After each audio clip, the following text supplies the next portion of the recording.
Библиотека Православно християнче представя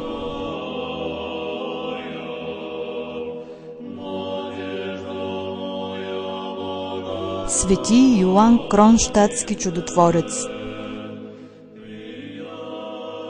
Свети Йоан Кронщадтски е роден в село Сур, Архангелска област, на 1 ноември 1829 г., в денят, когато се чества паметта на свети Йоан Рилски. Родил се твърде слаб и поради страх от преждевременна смърт бил кръстен в денят на раждането си. Баща му, Иля Селгев, бил църковен певец. Майка му се казвала Теодора Власиевна.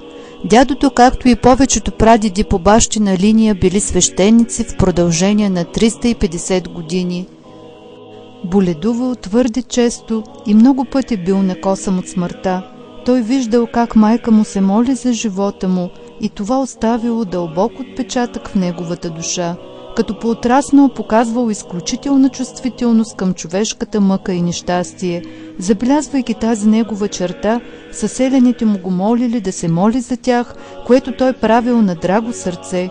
Често пъти го виждали да броди из селските гробища и да се моли. Много обичал да се моли, особено нощем. Веднъж му се явил ангел и цялата стая се изпълнила със светлина. Ангелът му казал: „Не бой се, аз съм твоят ангел-пазител“. Отначало учението му не вървяло и това много го притеснявало. Една нощ не можел да разбере уроците си.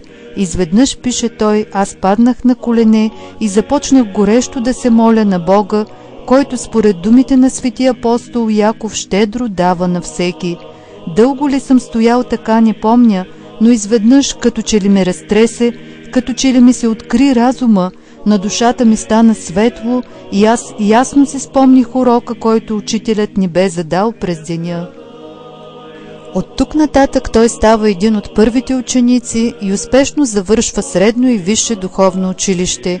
В Петербург, където следвал духовната академия, мечтал да приеме монашество и да стане мисионер в далечен Китай или в непристъпния Северен Сибир или в Америка. От друга страна виждал, че и самата Русия се нуждае от усилена духовна жътва. Помолил се на Бог да разреши недоумението му и се видял на сън като свещеник, служещ в голям и в непознат храм в Кронщадт. Пророческият сън скоро се изпълнил. След като се оженил, бил ръкоположен на 10 декември 1885 г. в храма свети апостоли Петър и Павел в Санкт-Петербург за дякон, а 2 дни по-късно за свещеник. Скоро след това бил изпратен в храма свети Андрей Първозванни в Кронщадт. Близки родственици на отец Йоан твърдели, че със съгласието на неговата съпруга те живеели девствен живот. Свети Йоан Кронщадтски се прославил като велик чудотворец, благотворител, молитвеник, свещенослужител, възпитател, тайновидец и прозорливец. Той изцерявал болни, изгонвал нечисти духове, възкресявал мъртви. Раздавайки на бедните всичките си средства и оставайки дома си в мизерия, отец Йоан скоро се убедил, че този род благотворителност не носи голяма полза. Ето защо построил 4-етажен дом на трудолюбието с параклис в чест на свети Александър Невски. Тук имало детска градина, сиропиталище, приют за бедни, безплатна лечебница, неделно училище и много други. Периодически се раздавало безплатна храна за бедните, като в замяна трябвало да се потрудят всеки според силите си. Хиляди хора търсили молитвената помощ на Кронщадтския чудотворец. Хиляди писма достигали до него ежедневно от Германия, Франция, Испания, Италия и Америка.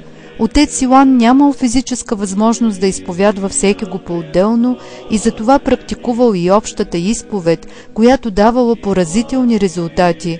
Простите по форма, но силни по дух слова на светеца трогвали и буквално разтърсвали до дъно душите на богомолците, които гласно изповядвали греховете си. В продължение на 35 години отец Йоан извършвал всеки ден света литургия. През 1857 година към многочислените грижи се прибавила нова, бил поканен да преподава в кронщадтските основни училища, а 5 години по-късно бил назначен за редовен учител в класическата гимназия. Отец Йоан не изисквал от учениците си сухо механично знание, а знание, произхождащо от просветен ум и добро сърце. Уроците се преподавал под формата на беседа.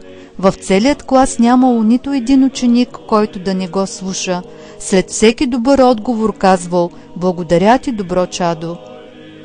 Отец Йоан Кронщадтски се прославил като велик прозорливец.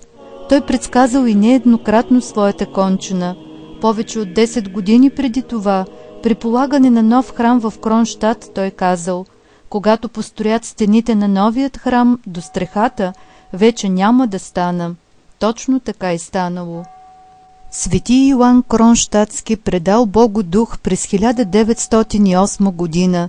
През 1990 година бил канонизиран от Руската православна църква за светец.